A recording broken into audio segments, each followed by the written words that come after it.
ఆ రాజుని తునీకరిస్తున్నాము. ఆ రాజుని ఎందుకు వేల చేసేవారిగా ఉంటున్నాము. దేవుని స్తోత్రం. హల్లెలూయా, హల్లెలూయా. ఉంటున్నామా లేదా? ఈరోజు పరిశుద్ధాత్మ దేవుడు సెలవిస్తున్న మాట ఏంటంటే, ఆయన అక్కడ జక్కీతో దేవుడు మాట్లాడుచున్నాడు. జకియా, నేడు నీ ఇంటికి రక్షణ వచ్చింది. హల్లెలూయా, హల్లెలూయా. నువ్వు త్వరగా త్వరగా దిగిరా అన్నప్పుడు చిక్కి మొక్కలు ఎంత సిరినవ్వు వచ్చింది కదా. అబ్బా, దేవాది దేవుడే దాన్ని పిలుస్తున్నాడు. ఆ చెట్టు దిగుతా ఉన్నప్పుడు యేసు ప్రభుల వారు ఎలా ఎలా చేస్తుంటే ఆ చెట్టుకి ఎంత ఆనందం కలిగి ఉంటుంది. ఒకసారి చెప్పండి. ఒక యేసు ప్రభుల వారే వచ్చి మన దగ్గరికి ఇక్కడ చెయ్యలా చాపారనుకోండి, ఫస్ట్ ఎవరు పట్టుకుంటారు? ఎవరు పట్టుకోరా? వెనక వాళ్ళు వచ్చేవరకే ముందున్న వాళ్ళు చెయ్య పట్టుకుని, అంటే ఇప్పుడు జాన్ అనుకుంటున్నాడు, అమ్మా నేను అనవసరంగా వెనకాల కూర్చున్నాను బయట, నేను వచ్చేవరకు వీళ్ళందరూ పట్టుకుని వెళ్ళిపోతారేమో. హల్లెలూయా, హల్లెలూయా. జక్కయ్య ఎప్పుడో దూరముగా నేడు చెట్టు మీద ఉన్నప్పటికీ కూడా ఆ ప్రజల మధ్యలో నుండి వచ్చి ఆసుకున్న ఆ ప్రాణాన్ని చూసి ఆ చెట్టు దగ్గరికి వచ్చి, జక్కయ్య నేడు నీ ఇంటికి రక్షణ వచ్చింది అన్నప్పుడు ఎంత సంతోషము కలిగి ఉంటుంది. దేవుని స్తోత్రం. హల్లెలూయా, హల్లెలూయా. దీవిస్తాను దిగిరా, రక్షిస్తాను దిగిరా,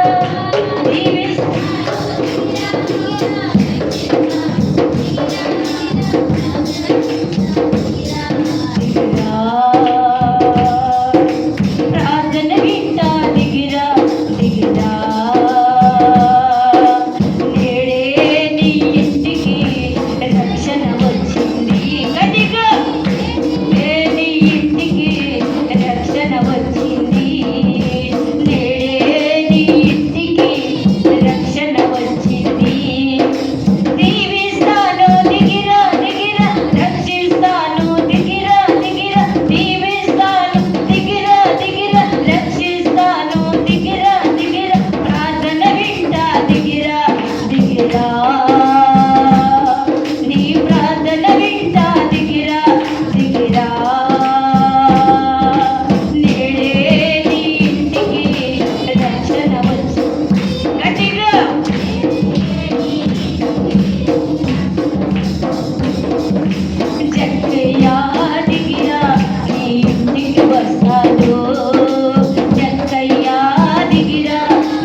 జక్కీతో దేవుడు అంటున్నాడు, నేడే నీ ఇంటికి రక్షణ వచ్చింది. ఇప్పుడు చెప్పాలి, మనకు రక్షణ కావాలి అంటే, ప్రభుల వారు మన ఇంటికి రావాలంటే ఆసుగుని నా దేవుని వైపుకి త్రెప్పబడునుగాక. ఆమేన్. నువ్వు ఎక్కడైనా అహంకారం ఉండవచ్చు, లేదంటే మాటకారం అవ్వచ్చు, అందుగడవ అవ్వచ్చు, అనేకమైన రీతిలో పలుకుబడి ఉండవచ్చు. నువ్వు ఎలాంటి వ్యక్తివైనా నా ప్రభుల వారి దగ్గర నువ్వు సరెండర్ అయిపోతురుగా. ఒక ఖైదీ ఆ జైలు అధికారి దగ్గర ఎలా సరెండర్ అయిపోతారో, నువ్వు ప్రభుల వారి దగ్గర సరెండర్ అయిపోయినప్పుడు నీ జీవితం మార్చగలుగునుగా. ఎప్పుడైతే నువ్వు సరెండర్ అయిపోతావో నా ప్రభు నీతో కూడా నడుస్తుదురుగా, నా ప్రభు నీతో కూడా వచ్చుదురుగా. నువ్వు సరెండర్ అయిపోవటం నేర్చుకోవాలి మొట్టమొదటిగా. అంతేగాని నాతో చాలా నా పక్కన బలగం ఉంది, ధనం ఉంది, ఏదో మాట ఉంది, అది కదండి. అది ఏది నీతో రాదు. నీతో రావాల్సింది నా యేసయ్య ప్రేమ మాత్రమే. హల్లెలూయా. ప్రియ సహోదరి సహోదరు, నేను చాలా దీన స్థితిలో బ్రతికినప్పుడు, నేను శ్రమలనే కొలువలో కృంగిపోయినప్పుడు, నేను కష్టాలు వ్యాధుల్లో కృంగిపోచి ఉన్నప్పుడు, కేకలు వేస్తూ ఉన్నప్పుడు నన్ను ఎవరు లేపలేదండి. నాకున్న ఆ గర్వమే కానీ, నాకున్న ఆ వెనకాలన్న మా ఆస్తి పరుల బంధువులు మిత్రులు ఎవరు కూడా నాకు ఓదార్పు ఇవ్వలేదండి. నాకు ఓదార్పించిన వారు నేను ప్రకటిస్తున్న నజరేయుడు మాత్రమే. హల్లెలూయా. ఈరోజు ఈ రీతిలో నిలబడి మాట్లాడుతున్నానండి, ఆయన ఇచ్చిన కృపేనండి. నేను చాలా చాలా అంటే ఆకలి పస్తులు వెరుగున్న వ్యక్తినండి. నేను నిద్ర లేని రాత్రులు గడుపుచు నా యేసు వరకు అంగలర్చిన దినాలు ఉన్నాయండి. దేవుని స్తోత్రం. ప్రియ సహోదరి సోదరా, ఈరోజు నువ్వు అనుకోవచ్చు, ఏ శ్రమ లేకొక నాతో నా ప్రభు రావాలంటే కుదరదండి. కన్నీటి ప్రార్థన కావాలి, మొక్కళ్ళ అనుభవం కావాలి, ఆశకునుండ ప్రాణం కావాలి. దేవుని స్తోత్రం. హల్లెలూయా. జక్కి ఆశతో ఉన్నాడు, ఆశతో ఎదురు చూపులు చూశాడే.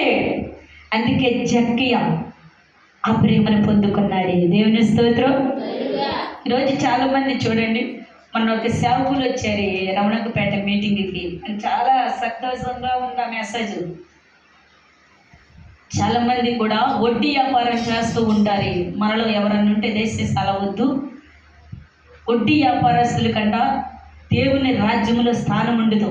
అది బైబిల్లో మత్తయి సువార్తలో కూడా ఉంటుంది. ఒక ధనవంతుడు అంటాడు, ప్రభువా మీరందరూ సంతోషముగా ఉంటున్నారు, నేను కూడా మీ రాజ్యంలోకి రావాలంటే ఏం చేయాలని అడుగుతాడు ఒక ధనవంతుడు.